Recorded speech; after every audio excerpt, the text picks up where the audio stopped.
di Indonesia sendiri saat ini perusahaan yang valuasinya lagi terdiskon banget apa sih? Saya belum bicara tentang earnings atau laba ya. Jadi sekarang saya cuma bicara tentang valuasi aja dulu. Nah, ini ada beberapa perusahaan yang sangat murah sekali valuasinya. Teman-teman bisa perhatikan di sini. Kita akan pakai PE ratio ya.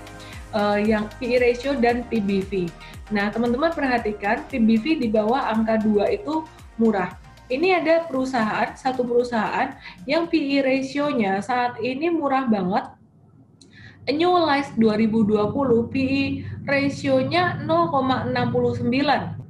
Ya, PE ratio-nya 0,69, terus kemudian PBV-nya 0,19, which is ini sangat murah sekali. Nah, perusahaan apakah itu? Oke, perusahaan LPCK. Gimana dengan kondisinya? Yang lain secara profitabilitasnya nanti kita akan bahas ya teman-teman ya. Ini kita lihat PE ratio dulu beberapa perusahaan yang murah ya. Nah ini teman-teman perhatikan LPPF ini PE ratio-nya kuartal 1 2020 kok negatif. Rumus PE kan price dibagi dengan earnings ya. Jadi kalau price dibagi dengan earnings itu artinya kalau ini negatif berarti rugi, perusahaannya ini rugi. Nah, sebelumnya ini dia punya PE ratio lumayan mahal terus kemudian ini turun. Ya, ini rugi.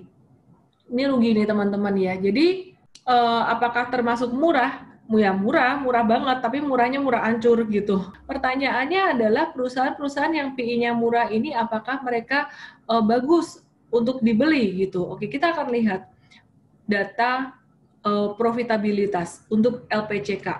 LPCK ya, untuk net profitnya dia naik di sini, sempat naik, kemudian turun, ini naik lagi, ini turun lagi, jadi tidak stabil ya. Ini juga net profit marginnya naik turun. Kemudian teman-teman bisa perhatikan di sini, nggak stabil, jadi nggak bisa dibilang sebagai perusahaan growing. Terus kemudian untuk harga sahamnya, LPCK ini untuk investasi jangka panjang dari bulan 15 sampai tahun 2015 sampai tahun 2020 ini turun terus. Jadi bukan karena COVID-19 aja gitu. Jadi untuk investasi jangka panjang LPCK ini saya nggak suka gitu. Nah ini alasannya. Jadi kalau cuma milih valuasi aja belum tentu perusahaannya bagus gitu. Nah ini LPPF. Ini LPPF yang tadi valuasinya sampai negatif ini ya, berarti sangat discounted banget ini. Cuman ini kalau buat investasi jangka panjang lumayan riskan ya teman-teman ya, meskipun ada orang yang benar-benar murni value investing ya. Jadi kayak correct me if I wrong, setahu saya Pak Lo Keng Hong value investing mungkin udah terbiasa juga dengan strategi seperti ini.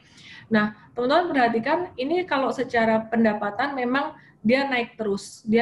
Tapi kemudian memasuki tahun 2018, ini net profit marginnya dia turun. Jadi salesnya naik ya, penjualannya naik, tapi kemudian di tahun 2018 dia net income-nya turun.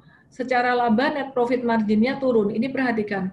Ini laba dalam rupiah, ini laba dalam persentase, ini turun. Apalagi tahun 2020. Mungkin ada yang bilang, nggak apa-apa ini kan 2020, ini kan pengecualian, nanti ini COVID-19, nanti habis COVID dia bisa naik. Kalau secara technically, yes, bisa buat trading, paling nggak 3-6 bulan. Tapi kalau buat investasi jangka panjang, yang jadi alarm buat kita adalah di sini sebenarnya, bukan cuma 2020 aja. Yang jadi alarm buat kita adalah di sini. Dia jor-joran jualan mungkin dia kasih promo-promo, banyak diskon, banyak ini. Di sini dia tidak bisa melakukan efisiensi.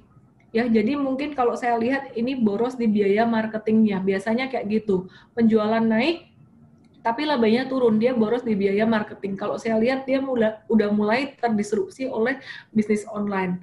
Nah, oke, kalau secara teknikal sendiri, secara buat investasi jangka panjang ini enggak. Cuman kalau buat trading itu lain cerita ya.